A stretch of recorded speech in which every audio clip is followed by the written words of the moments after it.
This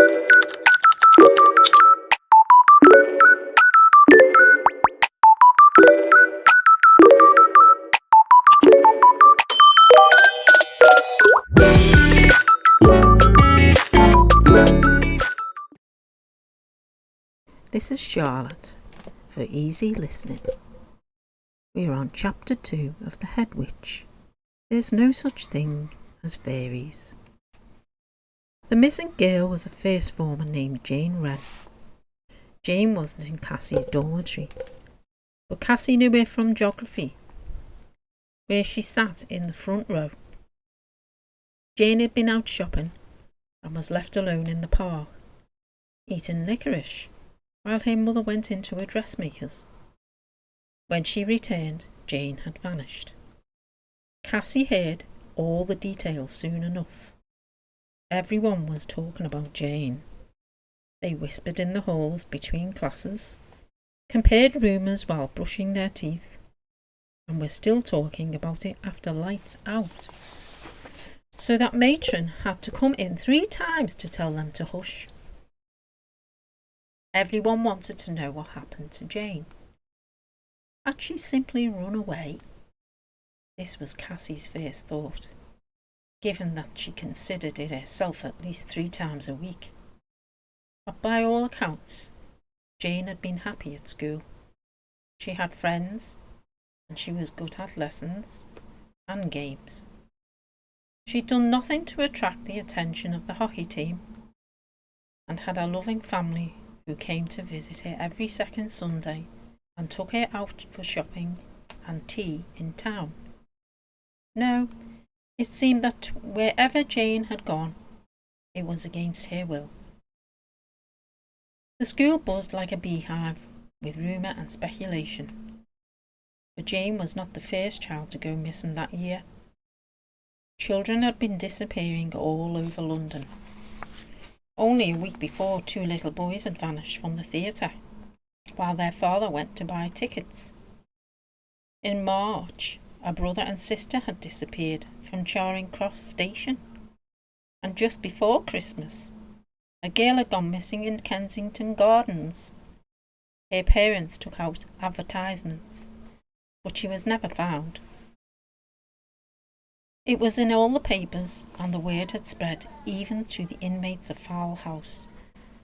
For months now, the students had been talking about the missing children, inventing outrageous stories to explain their disappearance.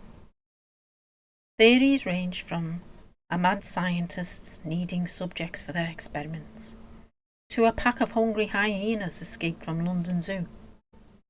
But now the missing children were no longer a story in the newspaper, or a game the lower schoolgirls played at break.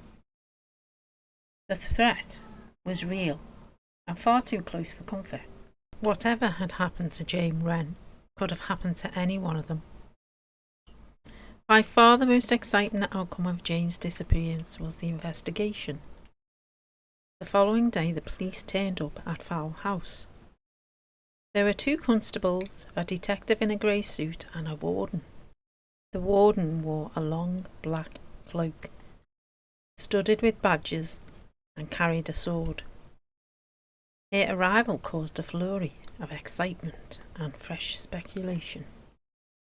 Girls stuck their heads out of windows to get a glimpse of her. They followed her down hallways and crowded outside the door of the classroom she was using, their ears pressed to the wood. The young girls were terrified of her. Jane's friends came out of their questioning, looking pale and uncertain.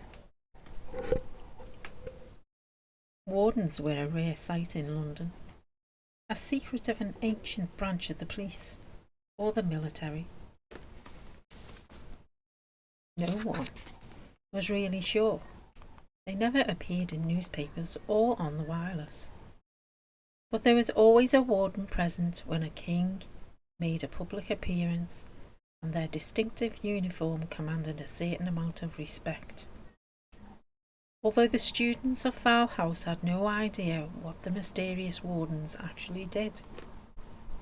They treated the presence of one in the school with equal parts fear and fascination. Cassie did her best to stay out of the way.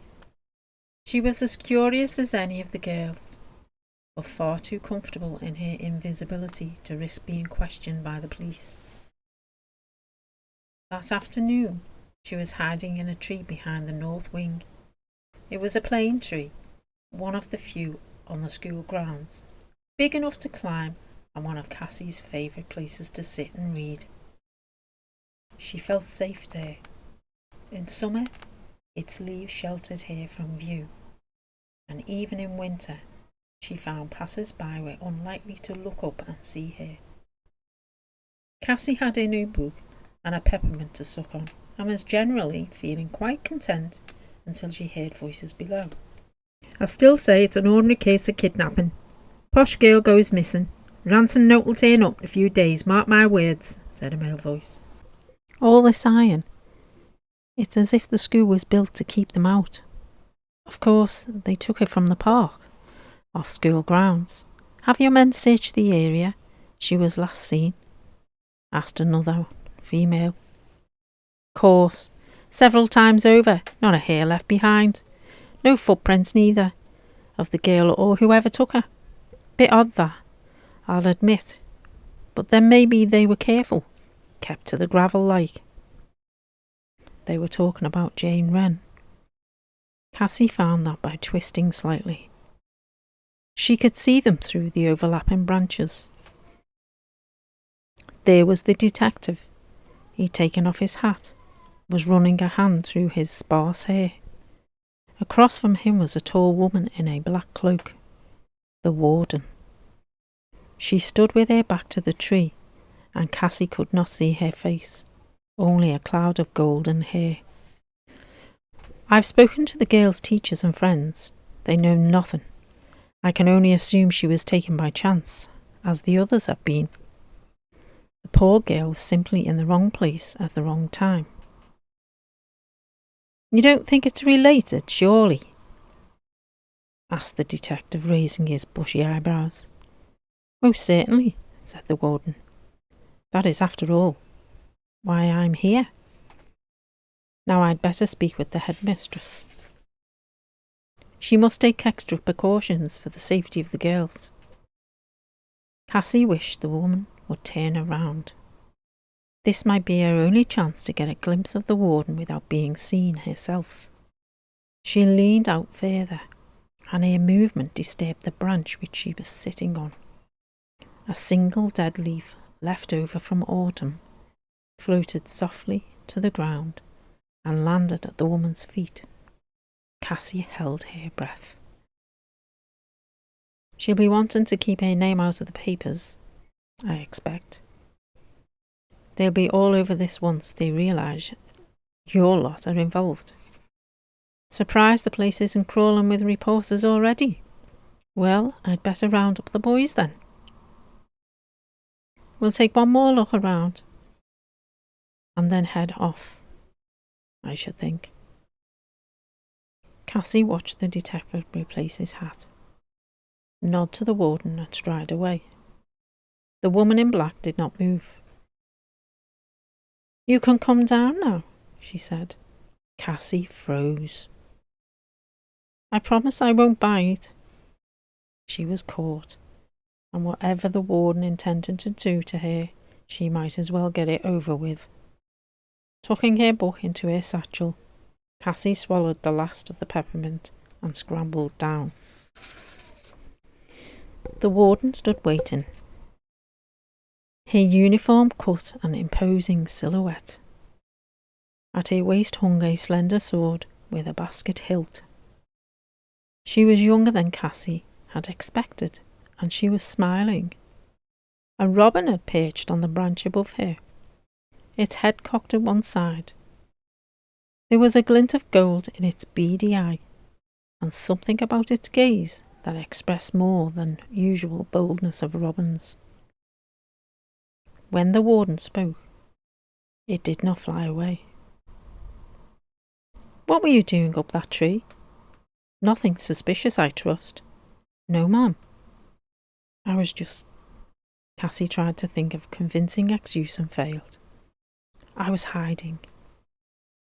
The woman's eyes crinkled at the corners. Not from me, I hope. No, Mom. Oh, please don't call me that. It makes me feel 100 years old. My name is Renetta Rawlins. What's yours? It's Cassie Cassandra. Now you won't go telling the other girls what you heard, will you? Cassie shook her head. It wasn't as if she had any friends to tell. Good. I trust you to keep your word, Renetta winked at her. I don't suppose you can tell me anything about the disappearance of your schoolmate? I didn't know her, I'm sorry. Cassie summoned up her courage to ask a question. Miss Rawlins, you said we were all in danger. What did you mean by that? Do you know what wardens do, Cassie? Cassie shook her head. Well, said Renetta, we have a duty to investigate peculiar happenings. We're here to help people, to protect them. Like the police? Yes. Although the police only protect you from other humans, we come in when something strange is involved. Cassie liked the idea that the warden was there to protect them, but she still couldn't understand what they needed protecting from.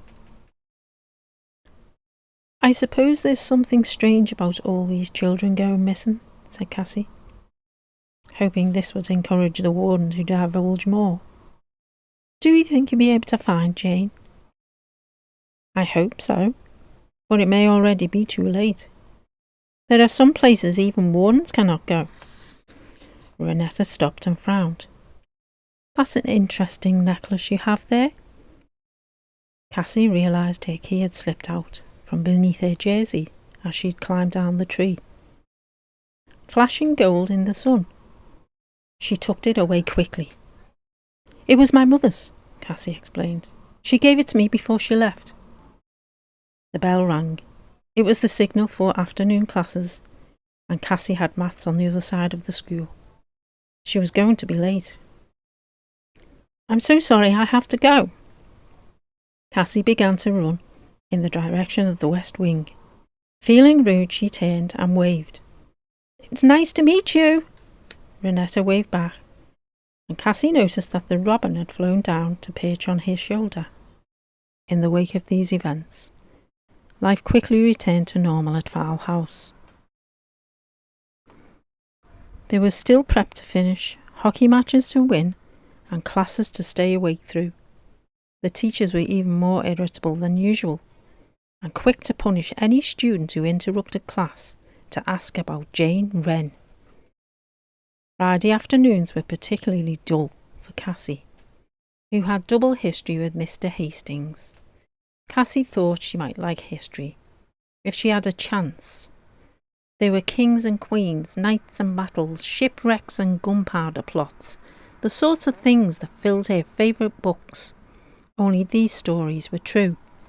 Unfortunately, Mr. Hastings was not interested in storytelling. What he taught was dates they had to memorise. The dates of battles, births, coronations, executions, treaties, and royal weddings. Endless lists of numbers. It was almost as bad as maths. Right, said Mr. Hastings, entering the room as the last of the girls rushed to their seats. New topic today, chaps. Books open at page 624, having covered the Hatmakers' Rebellion of 1853 and the coronation of Queen Cordelia the following year. We will review the significant events of the reign of another great English queen, Elizabeth the Glorious, born 1533, died 1603. Mr. Hastings was dressed, as always, in khaki and knee-high socks, and carried a cane tucked under his arm. He never hit anyone with it, but he liked to crack it on the desk if anyone nodded off during class. What's that, Johnson? No, you may not be excused. Should have used the latrine before class. You'll just have to hold it in. Mr. Hastings had taught at a boys' school before coming to Fowl House. If a few more of his students had braids and hair ribbons now, that made very little difference to him. He strode to the front of the room and squinted at them, as though he were assessing the ranks of his own personal army. Probably, Cassie thought, he was trying to remember their names. Willis, is it you with the spots? The list of key dates, beginning with the War of the Two Queens. Nice, loud voice. April Wilson began to read slowly and painfully from the textbook. As usual, Cassie found herself skipping ahead. 1565. The Battle of Rushwick. The people of the Sunless Lands, led by Shadow Queen, invade England through the Great Western Wood and lay waste to Worcester. 1566. The Siege of London. Surrounded by invading forces, Queen Elizabeth and the Black Knight take sanctuary in the White Tower. Cassie propped her chin on her hands. This was beginning to get interesting. 1572. The Battle of Morden. Led by the First Warden, Jane Godfrey, the English armies successfully defend London and drive back the invaders. The Black Knight is fatally wounded. The Treaty of Rose Hill, signed by both queens, bringing an end to the war. The treaty grants peace on the condition that neither party should attempt to cross the border or claim the other's realm. Who was the Shadow Queen, and where were the Sunless Lands? Cassie shook her head. There was something else bothering her. The names sounded familiar, as if she'd read them somewhere else recently. April Wilson droned on. The rest of the class was scratching at their desks or staring out at the window at the unsurprising weather. Mr. Hastings had his feet up on the table and was watching a spider crawl slowly across the ceiling. Carefully, Cassie extracted the storybook from her satchel, looking up every few seconds to make sure she was not observed. She turned the pages. There it was. The story about the Queen who'd taken a knight with her into Faerie. There was a picture of them riding through the dark forest. The knight asleep in his beetle black armour, which looked rather uncomfortable, and the Queen radiant and terrible, holding a long white wand. The caption confirmed Cassie's suspicions. The Black Knight is taken to the Sunless Lands. Cassie could not say what came over her in that moment. Certainly she forgot who and where she was, and consumed with the need to know if the story could really be true, she raised her hand.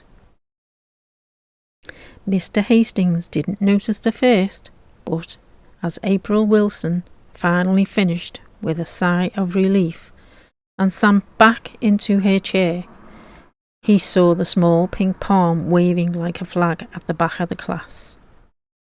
"Morton, what is it?" he asked, squinting in Cassie's direction. She stood up. Chairs scraped as every girl in the room turned to look at her. Cassie could have escaped, even then. She could have asked to go to the lavatory, or the sanatorium, or to get a drink of water. Her heart was beating hard. She swallowed. "Please, sir, the invading army, the Shadow Queen, were they—" she began. "Does this mean the fairies are real?" For a long minute the room was silent. April Wilson's mouth gaped like a fish. All of the girls stared at Cassie. They I stuttered Mr. Hastings. The students began to giggle. That's not the word we use. You are here to learn facts, not fairy tales. I mean children's stories. A trickle of laughter passed through the seated class. Mr. Hastings turned a violent shade of beetroot. There's no such things as fairies, he bellowed. But the class was enjoying the scene, laughing and whispering to each other, turning to stare at Cassie. She sat down, flushed and kicking herself under the desk. What had she been thinking?